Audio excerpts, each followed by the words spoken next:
As the days passed upon the earth, the cries of mankind grew louder. The Watchers had taken human wives, and the giants, born from their sin, consumed everything in their path.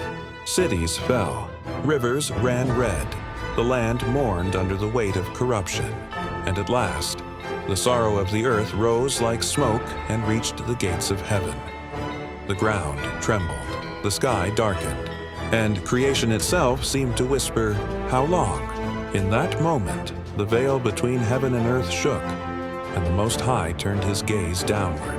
No evil deed, no secret oath, no drop of innocent blood was hidden from his sight.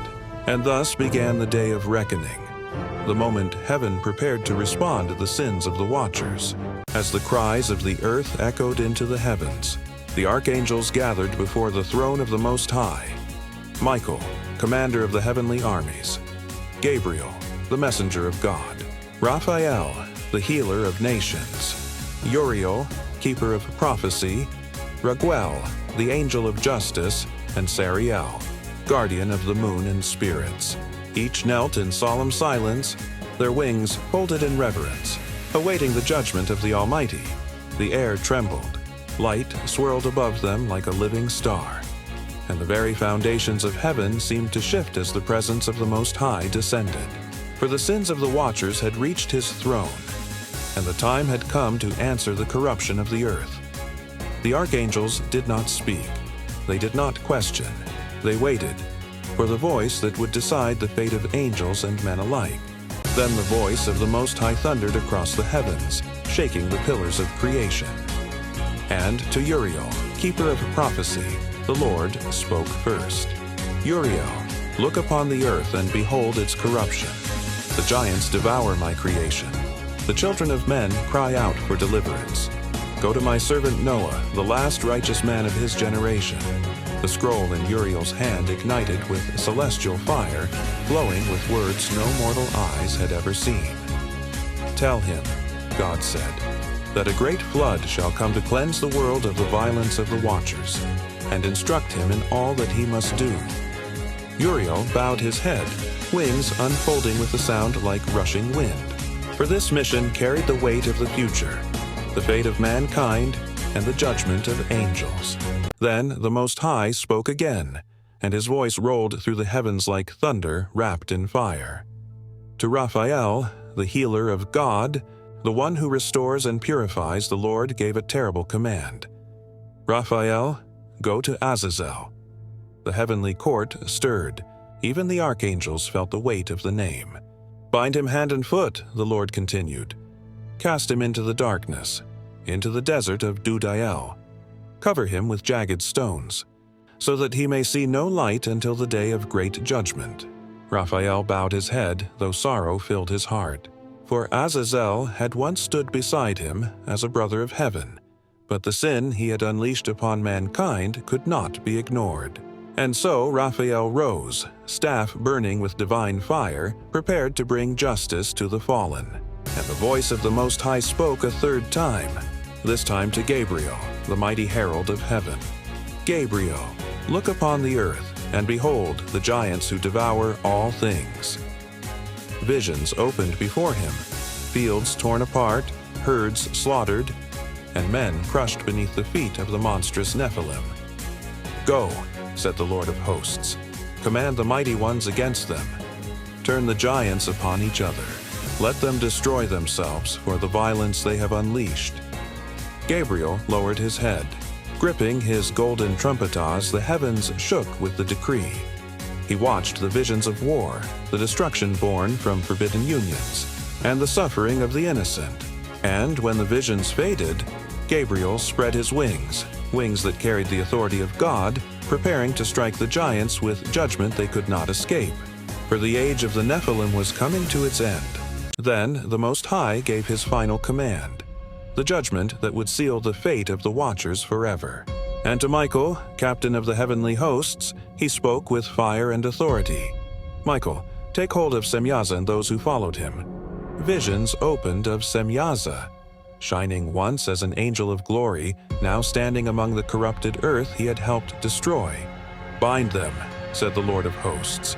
Cast them into the valleys of the earth, Cover them with jagged stones, so they may witness the destruction of their children until the day of judgment." Michael bowed his head, though his eyes blazed with holy purpose. Behind him, the armies of heaven formed in radiant ranks, their armor blazing like stars.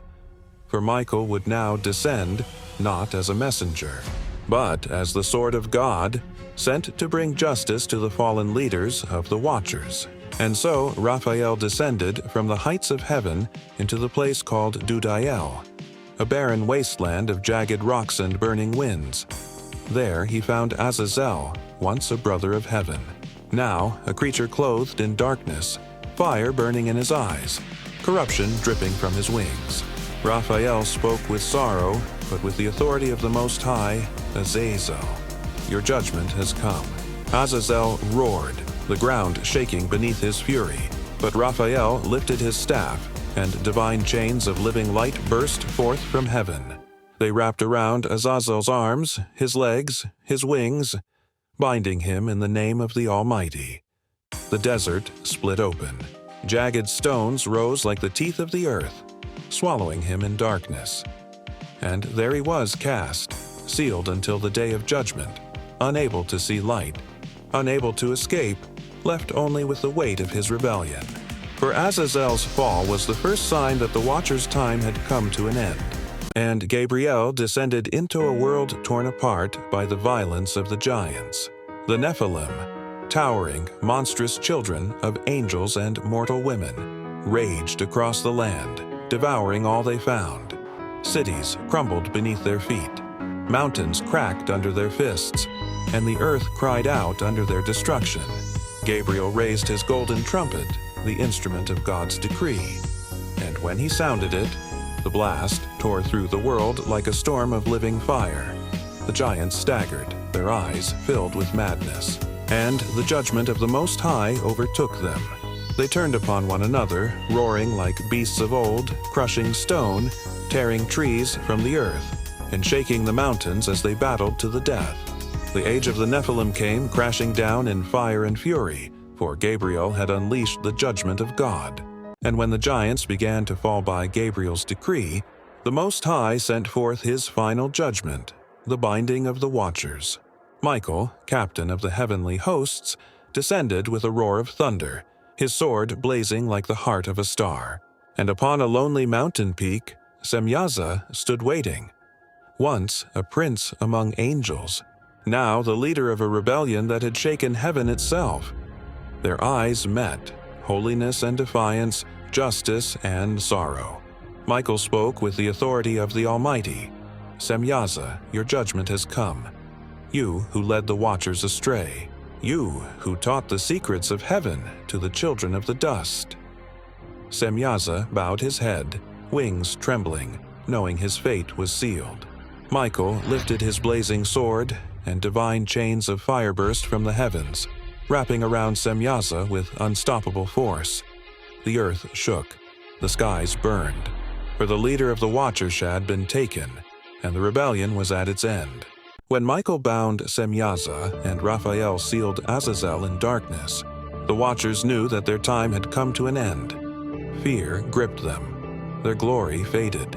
Their wings, once bright as morning, now dimmed beneath the weight of judgment. And so they turned to the only man who had ever walked with heaven, Enoch. The fallen gathered in the valley of their despair, kneeling upon shattered stone, lifting their voices in sorrow. Semyaza, once radiant among the angels, now bowed his head before a mortal, crying, "Enoch, intercede for us. Write our petition and deliver our plea before the Most High." Their tears shook the mountains, their cries echoed across the darkened earth. But Enoch stood still, his face lit by the light of God, uncertain of what answer the heavens would give. For the judgment of the Watchers was already written, and mercy was no longer theirs to claim.